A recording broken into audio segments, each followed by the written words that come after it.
गृहराज्यमंत्री योगेश कदम आपल्यासोबत आहेत। सर, खरं तर मुंबई पोलिसांमध्ये जे आहे ते वेतन घोटाळा समोर आलेला आहे। काय नेमकी माहिती आहे, काय कारवाई सुरू आहे? नाही, माझ्याकडे आता संपूर्ण माहिती उपलब्ध नाही, परंतु ह्या प्रकरणामध्ये जी काही चौकशी झाली त्या प्राथमिकदृष्ट्या जे कोणी दोषी अधिकारी होते त्यांच्यावरती कारवाई झालेली आहे आणि मला वाटतं सखोल चौकशी होणं आवश्यक आहे। त्या तदनुषंगाने मला वाटतं DCP आहेत त्यांच्याकडे हा तपास देखील वर्ग केलेला आहे।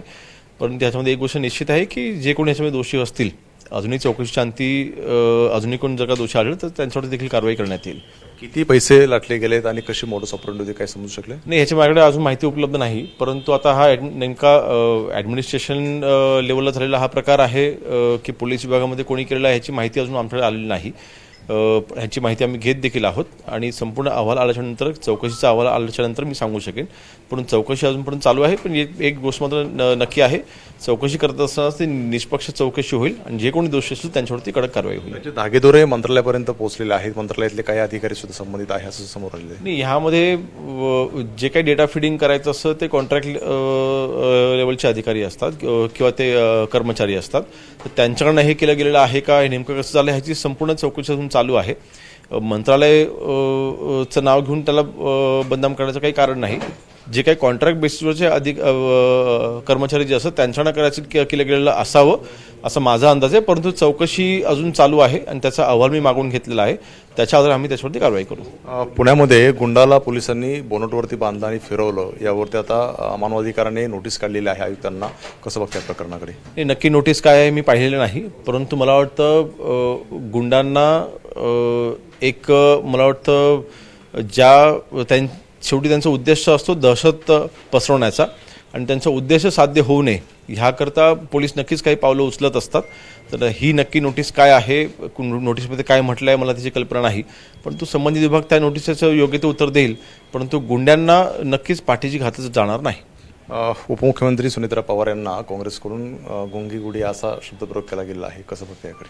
नाही, मला वाटतं काँग्रेसची जी काही वाताहत आज महाराष्ट्रामध्ये आणि संपूर्ण देशामध्ये होते, आता कदाचित संजय राऊत साहेबांसारखं त्यांचं देखील मानसिक संतुलन आता हळूहळू ढासळत चाललेलं असं म्हणावं लागेल। महाराष्ट्राच्या पहिल्या महिला उपमुख्यमंत्री म्हणून आज वहिनी तिकडे काम करत आहेत आणि मला वाटतं त्यांच्यावरती अशा पद्धतीने टीका करणं, मला वाटतं त्या पदाला असलेला जो सन्मान आहे तो तुम्ही कुठेतरी एक महाराष्ट्राच्या संस्कृतीला तुम्ही आधारून हे बोलत नाही आहात। आणि मला वाटतं काँग्रेस आजपर्यंत महाराष्ट्रीय संस्कृतीच्या नावाने जे काही आजपर्यंत वक्तव्य करत होती त्याचा विपर्यास हा आज त्यांच्याकडनं झालेला आहे। खरं तर शिवसेना कोणाची वगैरे सगळं काही निकाल जो आहे तो आज येण्याची शक्यता वर्तवली जाते। सकाळी तुमची बैठक सुद्धा पार पडलेली आहे, काय नेमकं बैठकीत झालं? नाही, आज जी सुनावणी आहे त्या संबंधित आजची आमची बैठक नव्हती। माननीय एकनाथ शिंदे साहेब दर कॅबिनेटच्या अगोदर प्रत्येक मंत्र्यांच्याकडनं दर आठवड्याचा आढावा घेत असतात।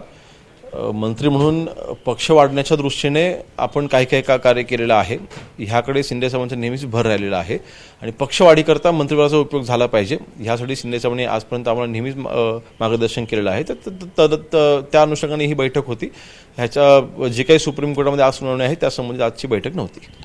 पद्मश्री DY पाटलांचं निधन झालेलं आहे, त्यांचं योगदान पाहता काय रिॲक्शन? नक्कीच आज सकाळीच ती बातमी आमच्यापर्यंत पोहोचली।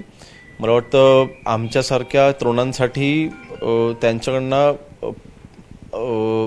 प्रेरणा आम्हाला मिळत राहिलेली आहेच, परंतु त्यांच्या कुटुंबाशी देखील माझे देखील वैयक्तिक संबंध आहेत। माझ्या वडिलांचे देखील अनेक वर्षापासून ते संबंध राहिलेले आहेत, परंतु शून्यापासून त्यांनी जे विश्व निर्माण केलं, महाराष्ट्राच्या अनेक भागांमध्ये शैक्षणिक संस्था उभ्या करून मला वाटतं देश पातळीवरती महाराष्ट्राचा शिक्षण विभाग घेऊन जाणं ह्याच्यामध्ये त्यांचं प्रचंड मोठं योगदान आहे आणि आपण नाकारू शकत नाही।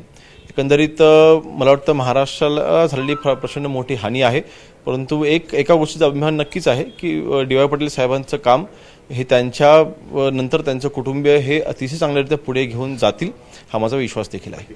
पाहतो आपण DY पाटलांचं शिक्षण क्षेत्रामध्ये मोठं काम आहे आणि त्यांच्या निधनामुळे मोठी महाराष्ट्राची हानी झाली असं योगेश कदम म्हणताना पाहायला मिळत आहेत। कॅमेरामॅन योगेंद्र गुप्ता, सरज सुने, ABP, मुंबई।